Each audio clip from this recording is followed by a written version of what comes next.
थंडीमध्ये आता लवकर उठायची घाईच करू नका, कारण आज मी तुम्हाला मस्त असा पौष्टिक अगदी झटपट होणारा नाश्ता दाखवणार आहे. त्याचबरोबर हा नाश्ता अगदी पौष्टिक, खमंग आहे, कुरकुरीत, खुसखुशीत, झटपट होणारा. आणि यामध्ये आपल्याला नाही इनो वापरायचा आहे, ना सोडा वापरायचा आहे, ना तांदळाचे पीठ. तुम्ही म्हणाल दही वापरायचं आहे. नाही, दही पण नाही वापरायचं आहे आपल्याला यामध्ये. तर मग हा डोसा करायचा कसा, तर मी तुम्हाला दाखवणारच आहे पुढे, त्यामुळे शेवटपर्यंत रेसिपी पहा. आणि हा नाश्ता म्हणजेच हा ज्वारीचा डोसा तुम्हाला नक्कीच आवडणार, त्यामुळे लाईक करायला विसरू नका. आणि महत्त्वाचं म्हणजे अजूनही महालक्ष्मी किचनला सबस्क्राईब केलं नसेल ना, तर नक्कीच करून घ्या, कारण घरच्या चवीच्या नवीन पद्धतीने अशा छान छान रेसिपी मी शेअर करत असते आणि त्या तुमच्यापर्यंत यायलाच हव्या. म्हणून चला पटकन सबस्क्राईब करा.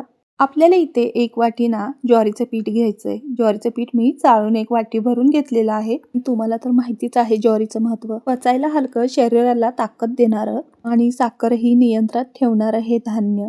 म्हणूनच ज्वारीचा नाश्ता रोजच खायला हवा. आणि लहान मुलं भाकरी अजिबात खायला मागत नाहीत ज्वारीची. अशा पद्धतीने केलेला ज्वारीचा नाश्ता आवडीने खातील. 1 वाटी ज्वारीचं पीठ घेतलं, त्याचबरोबर त्यामध्ये पोहे खायचे चमचे असतात त्या चमच्याने 2 चमचे इथे बारीक रवा घेतलेला आहे. असा मस्त कुरकुरीत होतं, त्यामुळे इथे रवा थोडा तरी वापरायचाच. रवा वापरायचा नसेल तर तुम्ही तांदळाचं पीठ 2 चमचे घेऊ शकता. त्यामध्ये 2 चमचे बेसन घालणार आहे, कारण ज्वारीचं पीठ हलकं असतं, त्यामुळे बेसन घातल्यानं मिश्रण छान बांधलं जातं, एकजीव होतं आणि डोसा तव्यावर स्मूथ पसरला जातो. बेसन घातल्यामुळे ज्वारीच्या पिठाला छान असा बांध मिळतो, तव्यावर अजिबात चिकटून बसत नाही. छान असे डोसे किंवा आपले घावणे होतात. त्यामुळे बेसन 2 चमचे इथे घातलेलं आहे. तिन्ही जिन्नस व्यवस्थित मिक्स करून घेतली आणि त्यामध्ये चवीनुसार मीठ घातलेलं आहे. तर यामध्ये 1 चमचाभर जिरे घालायचं आहे. जिरेनी ह्या डोस्याला खूप छान चव येते आणि मस्त खमंग होतात डोसे. तुम्ही तर ज्वारीचे डोसे बनवतही असाल, पण माझ्या या पद्धतीने एकदा बनवून पहा. तुमची नेहमीची जी पद्धत आहे तीही विसरून जाल. आता ज्या वाटीने आपण ज्वारीचं पीठ घेतलं होतं त्याच वाटीने इथे 2 वाटी मी पाणी घेणार आहे. सुरुवातीला आपण 1 वाटी पाणी मिक्स करून घ्यायचं, गाठी वगैरे होऊन द्यायचं नाही. छान असं एकजीव एकसंध करून घ्यायचं. सुरुवातीला 1 वाटी पाणी घालून छान असं मिक्स करून घेतलं आणि नंतर 1 वाटी पाणी परत घालणार आहे. 1 वाटी ज्वारीच्या पिठासाठी 2 वाटी पाणी पुरेसं आहे. तुमच्या अंदाजानुसार इथे पाणी तुम्ही वापरू शकता. पिठानुसार आपल्याला पाणी कमी जास्त इथं लागू शकतं. हे मिश्रण आपल्याला पातळ असं करायचं. आपण घावणे करताना करतो त्याच पद्धतीने पातळ असं हे मिश्रण करून घ्यायचं आहे. तुम्ही याला ज्वारीचा डोसा किंवा घावणे असे म्हणू शकता. तुम्ही कधी तांदळाचे घावणे केले आहेत का घरी? कमेंट करून नक्की सांगा. त्याचबरोबर ही रेसिपी कुठून पाहत आहात, कोणत्या शहरातून पाहत आहात तेही नक्की सांगा. हे छान असं मिक्स करून घेतलं. मी तुम्हाला दाखवणार आहे या पद्धतीने असं आपलं पातळ असं मिश्रण पाहिजे. इथे मी फुलपात्र घेतलं आहे. त्या फुलपात्रानेच इथं आपल्याला सगळे व्यवस्थित मिक्स करून घ्यायचं आणि ह्याच्या साह्यानेच आपल्याला आता डोसे सोडायचे आहेत तव्यावरती. डोसे चिकटू नये किंवा मस्त असं स्मूदी फ्लेवर येण्यासाठी पूर्वी माझी आई किंवा मम्मी करायची त्या पद्धतीनेच इथे मी कांद्याचा वापर करणार आहे. म्हणजेच तेल आपण तव्याला कांद्याच्या साह्याने लावायचं आहे. असं कांद्यानेच तेल लावलं मस्त असा फ्लेवर येतो आपल्या डोस्यांना. मी असं कांद्याचं किंवा नारळाची किसी असते त्याच्याने असं तेल लावू शकता. गरम गरम तव्यावरती असं कांद्याच्या साह्याने तेल लावलं मस्त असा स्मूदी फ्लेवर येतो आणि प्रत्येक घासाला तो सुगंध जाणवतो. त्यामुळे एक घावणे किंवा आपला डोसा करताना मी मस्त असं कांद्याच्या साह्याने तेल लावून घेतलेलं आहे. त्याचबरोबर माझी आई म्हणायची की आपला डोसा किंवा जे घावणे आंबोळे असतील ते चिटकून बसत नाहीत तव्याला. पिठाचं पाणीही शिंपडलं जायचं पूर्वी. आणि नारळाच्या किसीने असं तेल लावून पुसून घ्यायचे आणि छान घावणे किंवा डोसे उठायचे. अजिबात तव्याला चिटकायचे नाहीत. त्याचबरोबर जाळी पण मस्त अशी येते आणि आपले डोसे कुरकुरीत होतात. गरम गरम तव्यावरती मस्त असं तेल कांद्याच्या साह्याने लावून घेतलेलं आहे. जे आपण तयार केलेलं मिश्रण आहे ते फुलपात्र भरून घ्यायचं आणि छान असं तव्यावरती सोडायचं. मधून सुरुवात करायची आणि एकसारखं गोल आकारामध्ये मस्त असं पसरवून आपल्याला व्यवस्थित असं सोडायचं आहे. आणि तव्याच्या जवळूनच आपल्याला हे सोडायचं नाही, जरा उंचावरूनच असं व्यवस्थित आपण ती धार धरली आणि त्या पिठाची म्हणजे मिश्रणाची धार गरम गरम तव्यावर पडताच मस्त अशी जाळी पडते आणि घावणे आपले छान मस्त असे जाळीदार होतात. तुम्हाला माहिती आहे का, कोकणात आवर्जून तांदळाच्या पिठाचे याच पद्धतीने घावणे केले जातात. त्यामध्ये फक्त तांदळाचं पीठ, पाणी आणि मीठ एवढंच असतं. असे भिडाच्या तव्यावर चुलीवरती करतात. खूप छान लागतं आणि तेही चहासोबत खातात. गरमागरम चहा आणि कुरकुरीत, खुसखुशीत, मऊसूत असे घावणे तांदळाचे 1 नंबर कॉम्बिनेशन आणि खूप छान लागतात. आणि फक्त तांदळाचेच नाही तर इथे आपण जे बनवले आहेत ज्वारीचे डोसे तेही आपण चहासोबत खाऊ शकतो. आता मिश्रण एकदा तव्यावरती व्यवस्थित पडलं ना की आपल्याला इथे गडबड करायची नाही अजिबात. म्हणजेच हा डोसा पटकन उलटवायचा नाही आपल्याला. ज्वारीचा डोसा नेहमी वरची बाजू असते ना ती व्यवस्थित चुकली की कडेने कडा सोडू लागल्या कीच हळूवार उलटायचा, नाहीतर तो तुटतो. म्हणून जरा संयम ठेवला की डोसा आपल्याला खरपूस मिळतो. बघा या पद्धतीने सेम मस्त असा खरपूस कलर बघा, त्याचा रंग बघा, कुरकुरीत खुसखुशीत जाळीदार आपला असा डोसा तयार आहे.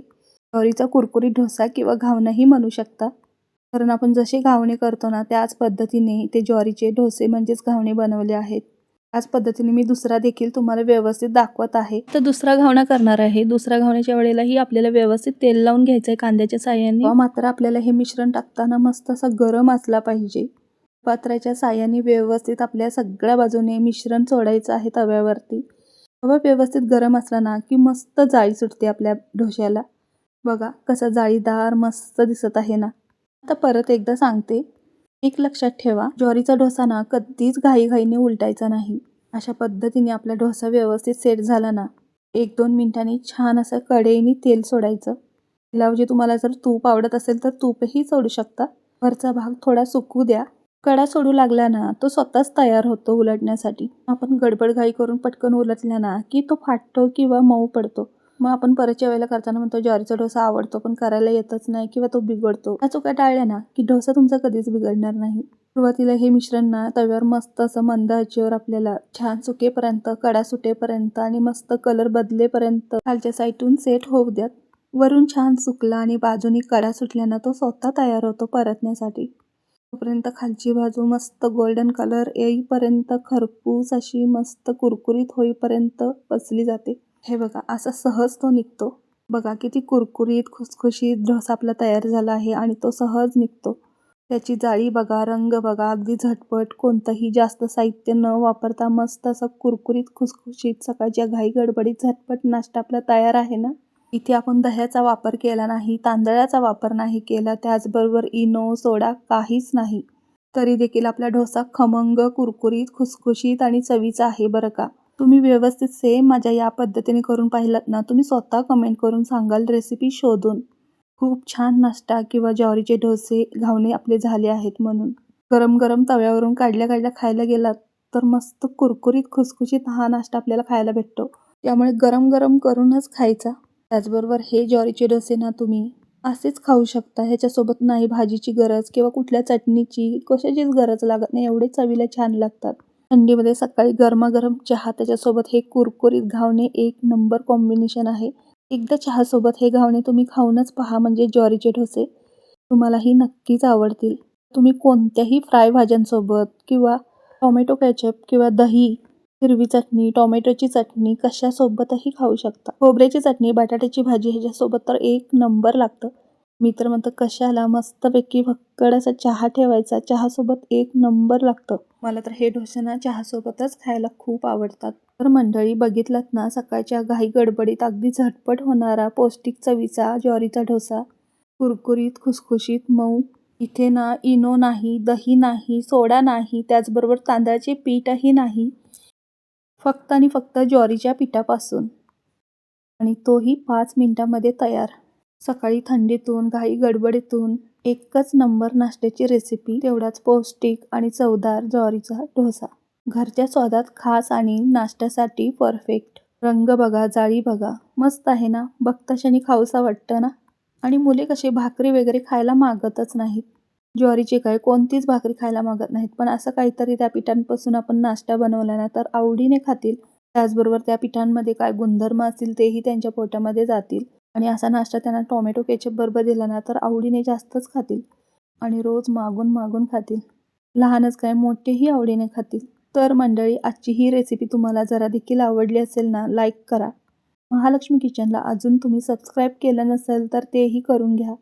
त्याचबरोबर ही रेसिपी तुमच्या मित्रमंडळींना शेअर करा. आणि ही रेसिपी तुम्ही कोणत्या शहरातून किंवा कोणत्या गावातून पाहत आहात हेही नक्की सांगा बरं का. आणि माझ्या अशा छान छान रेसिपी घरच्या चवीच्या असतात त्यांना प्रतिसाद द्या.